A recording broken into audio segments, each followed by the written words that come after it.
여러분 안녕하십니까? 유럽 국가들이 결국에는 러시아에 대해서 강경 모드로 돌아섰습니다. 우크라이나 파병론과 러시아 본토 타격 허용론, 이것이 급부상하고 있다는 얘기입니다. EU 즉 유럽 국가가 직접 우크라이나에 병력을 보내서 돕는 방안을 배제해서는 안 된다라는 입장이고요. 또 우크라이나가 서방 무기로 러시아 본토를 직접 타격할 수 있도록 공격 범위의 제한을 둬서는 안 된다라는 주장이 나왔습니다. 이런 주장이 유럽연합과 나토 회원국의 고위 관계자들 발언을 통해서 동시다발적으로 제기되고 있습니다. 이들의 발언을 들어보면 거의 파병론과 러시아 본토 타격이라는 그런 흐름으로 방향을 틀고 있습니다. 다시 한번 서방의 고위 관계자들의 발언을 요약해 봤습니다.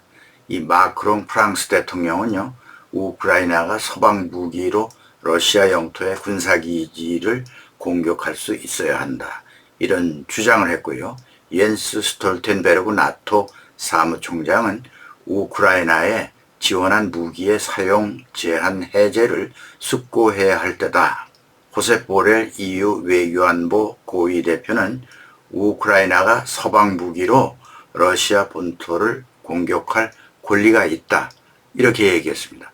또 폴란드 외무부 장관 라도스와프 시코르스키는 우크라이나 파병 등 어떤 선택지도 배제해서는 안 된다, 이런 발언을 했고요. 발트 3국 의회 대표는 우크라이나 전황이 극도로 악화되면 우리는 군대를 파병할 수도 있다, 이런 발언을 했습니다. 이렇게 마크롱 대통령이 처음 들고 나왔던 파병론도 이제 EU 차원으로 확산하고 있는 그런 모양새입니다. 호셉 보렐 EU 외교안보 고위 대표는 28일 벨기에 브뤼셀에서 열린 EU 국방장관 회의 직후 나토군이 우크라이나 영토 안으로 들어가서 우크라이나군의 군사훈련을 하는 방안에 관한 토론이 오고 갔다, 이렇게 밝혔습니다.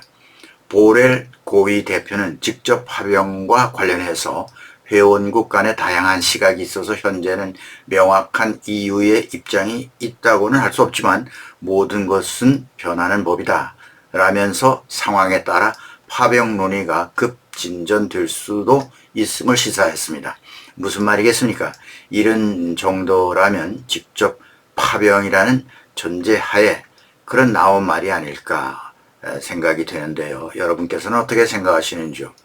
우크라이나가 서방 무기를 이용해 러시아 본토 안에 있는 목표를 공격할 수 있도록 허용해야 한다는 이른바 본토 타격 허용론도 본격 제기되고 있습니다. 보렐 대표는 이날 우크라이나가 지원받은 무기로 러시아 본토를 공격하는 것은 전쟁법에 저촉되지 않는다라는 취지의 발언도 했습니다. 마크롱 대통령의 파병론이 나왔을 때만 해도 그건 안 된다, 이렇게 손사래를 치던 서방 국가들이 더 이상 이를 가로막지 말아야 할 때다, 이런 움직임이죠. 미국과 유럽, 나토는 최근까지 러시아와 직접 충돌로 이어지는 확전을 우려해서 서방 무기를 이용한 우크라이나의 러시아 영토 공격을 불허해 왔습니다. 프랑스가 우크라이나에 지원한 장거리 순항미사일 스칼프도 사거리가 약 155km로 제한이 되어 있었죠. 또 미국이 지원한 에이테크음스도 최근 300km와는 달리 처음에는 사거리가 150km짜리로 제한이 되어 있었습니다. 할 수 없이 이제는 우크라이나는 이 때문에 러시아 본토 공격 시에는 미국이나 유럽산 장거리 미사일 대신 자국산 무인기, 즉 공격용 드론을 만들어서 사용해 왔죠. 나토의 입장도 상당히 달라지고 있습니다. 옌스 스톨텐베르그 나토 사무총장은 24일 영국 주간 이코노미스트와의 인터뷰에서도 말했고, 27일 불가리아 소피아에서 열린 나토 의원총회, 약자로 NPA입니다. 여기서도 서방 무기를 이용한 러시아 영토 공격 제한을 재검토해야 한다 라고 주장했습니다. 이날 NPA 나토 의원총회에서는 서방 무기의 러시아 영토 공격 제한을 해제하는 것을 촉구하는 선언문을 채택했다고 합니다. 스톨텐베르그 나토 사무총장은 반대쪽 국경에 있는 즉 러시아의 군사 목표물을 타격하지 못하면 우크라이나는 스스로를 방어하기 어렵다. 그러면서 공격 제한 범위 철폐의 필요성을 강조했습니다. 이 말은 우크라이나 젤렌스키 대통령이 그 이전부터 계속해서 반복해 왔던 그런 주장이죠. 적을 공격하는데 공격 범위를 제한해놓고 싸우라는 말이 무슨 말이냐. 한쪽 팔을 묶어놓고 싸우라는 말과 같지 않느냐라는 주장을 여러 번 했습니다. 마크롱 프랑스 대통령도 나토의 입장 전환을 거들고 나섰습니다. 마크롱 대통령은 독일 국빈 방문일인 5월 28일 올라프 숄츠 독일 총리와의 공동 기자회견에서 우크라이나가 서방이 지원한 무기로 러시아 군사기지를 무력화하도록 허용해야 한다라고 말했습니다.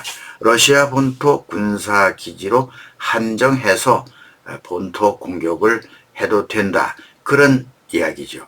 프랑스 일간 르피가로 등의 논평은 이제 우크라이나가 패전할 가능성이 대두되고 이 때를 이용해서 러시아의 종전 임박이 커지면서 유럽 전반으로 안보 불안감이 크게 확산되는 데 따른 것이다 라고 마크롱 대통령의 발언 배경을 분석했습니다.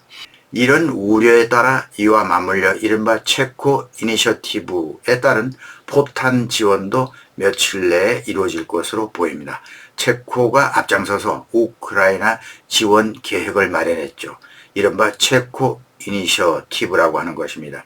체코 이니셔티브는 80만 발, 즉 155mm 포탄 50만 발, 122mm 포탄 30만 발의 포탄을 유럽 영내가 아닌 역외에서 조달해서 우크라이나에 제공한다는 그런 내용인데요. 돈으로 친다면 이것이 2조 3천억 원이라고 합니다. 여기에 15개 나라가 참가하고 있습니다. 우크라이나와 양자협정을 체결한 그런 나라도 여러 나라 있습니다.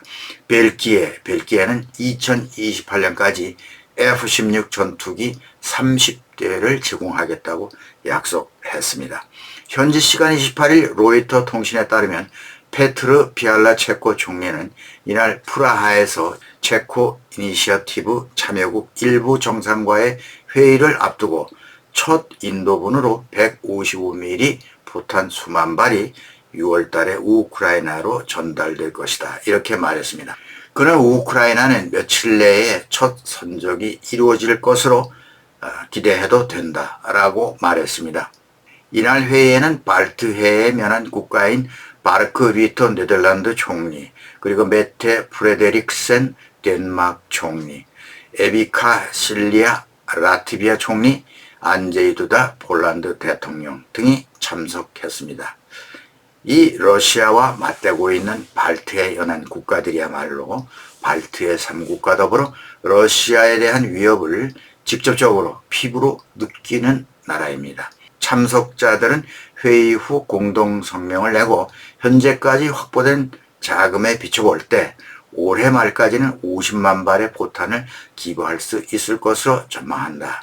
그러면서 필요한 만큼 계속 지원이 이루어지도록 할 것이다. 이렇게 말했습니다. 3년째 전쟁 중인 우크라이나는 미국과 서방의 무기 원조가 장기간 지연된 여파로 전선에서 열세에 몰려 있으며 특히 155mm 포탄 부족이 아주 심각한 상황입니다. 갑자기 155mm 포탄 등 무기의 생산 라인을 대량으로 생산할 수 있는 라인을 구축할 수 없는 그런 형편입니다. 그러다 보니 유럽 내 생산량이 답보 상태를 벗어나지 못하는 현실이고 포탄 구입은 외부 국가에서 구입할 수밖에 없는 실정입니다. 지난 2일 페트로 파벨 체코 대통령은 뮌헨 안보회의에서 유럽 외 국가에서 포탄을 조달해 우크라이나를 돕자고 제안했고 각국이 이에 호응을 했습니다. 지난달에는 독일 정부가 포탄 10만 발에 해당하는 5억 7,600만 유로, 약 8,500억 원을 내놓겠다고 했으며 체코 이니셔티브에 합류하기도 했습니다. 이날 회의에 초청받은 데니스 슈미할 우크라이나 총리는 최전선에서는 최대한 빨리 포탄이 전달되는 걸 필요로 하고 있다, 이렇게 긴박한 어조로 말했다고 로이터 통신은 전했습니다. 그런데 미국의 입장은 어떨까요? 이런 분위기에서 우크라이나가 서방 무기로 러시아 본토를 때릴 수 있도록 허용해야 한다는 그런 국내외적 압박이 거세지면서 최대 무기 원조국인 미국의 고민은 깊어가고 있습니다. 북대서양 조약기구 나토와 유럽 동맹국들마저 이에 동조하고 있으니 말입니다. 우크라이나가 서방제 무기로 러시아 본토를 실제 타격할 수 있게 된다면 그 결과가 확전이 될지 전쟁 억제제가 될지는 확실하지 않는 상황입니다. 우크라이나는 미국 야당인 공화당 강경파들의 반대로 미국의 군사 지원이 중단된 반년간 1,000km나 되는 전선에서 후퇴를 되풀이해왔고 러시아는 희생을 무릅쓰면서도 밀어붙였죠. 러시아군과 대치하며 소모전에 시달려온 우크라이나군은 러시아가 포탄 5발을 쏠 때 한 발밖에 쏘지 못하는 정도로 물자 부족에 시달려 왔습니다. 한마디로 우크라이나는 심상치 않은 그런 수준에 이르고 있습니다. 우크라이나가 보유한 옛 소련제 무기가 있어봤자 사정권 바깥에 있는 러시아 군사기지를 타격할 수 없습니다.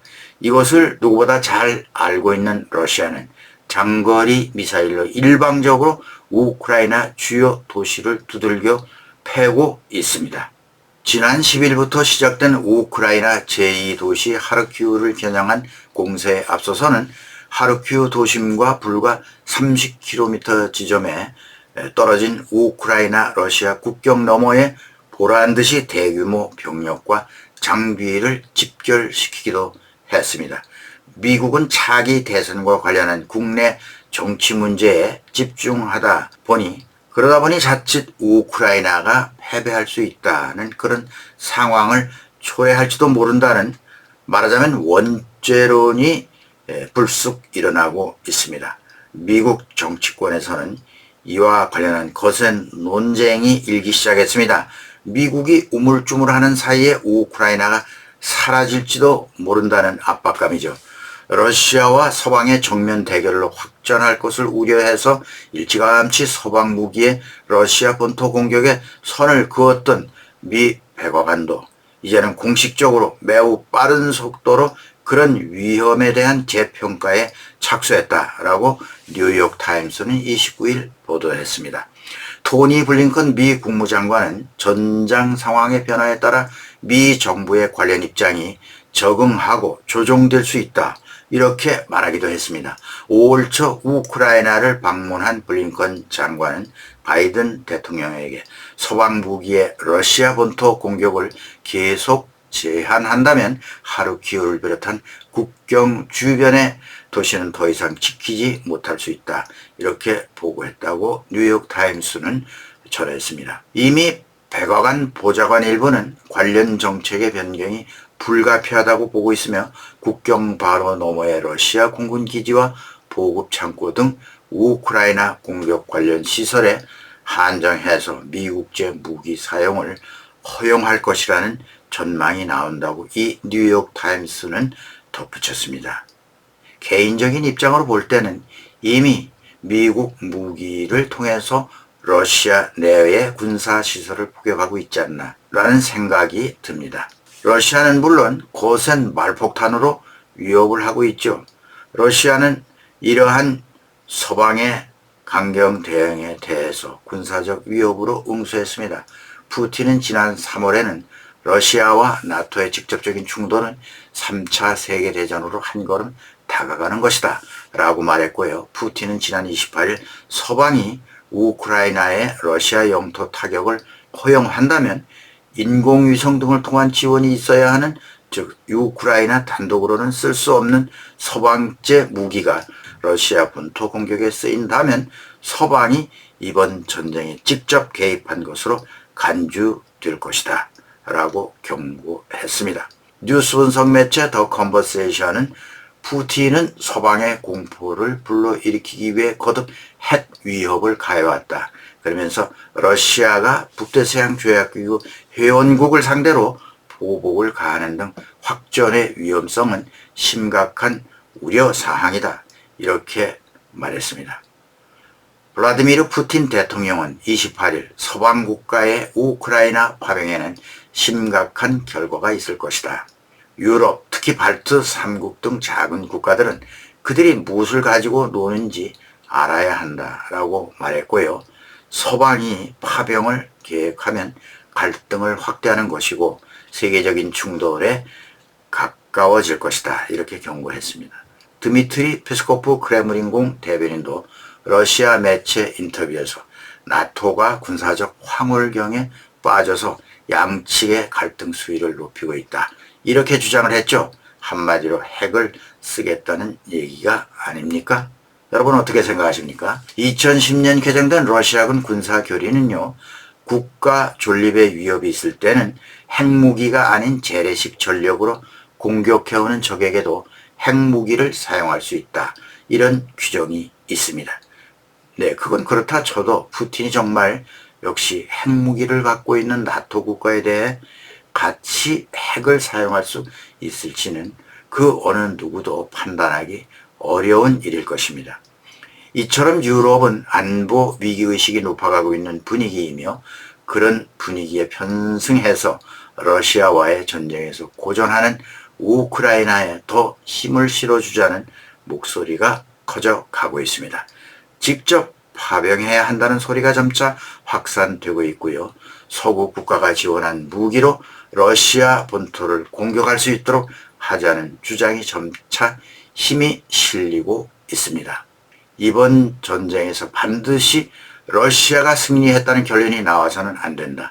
또한 우크라이나가 패배했다는 결론도 나와서는 안 된다는 입장이 미국을 비롯한 서방 세계의 최종적 입장이라는 것이 전쟁 상황이 말해주고 있다고 하겠습니다. 네, 분위기는 유럽이 침체에 빠진 우크라이나에 적극 지원해야 한다는 쪽으로 가고 있습니다.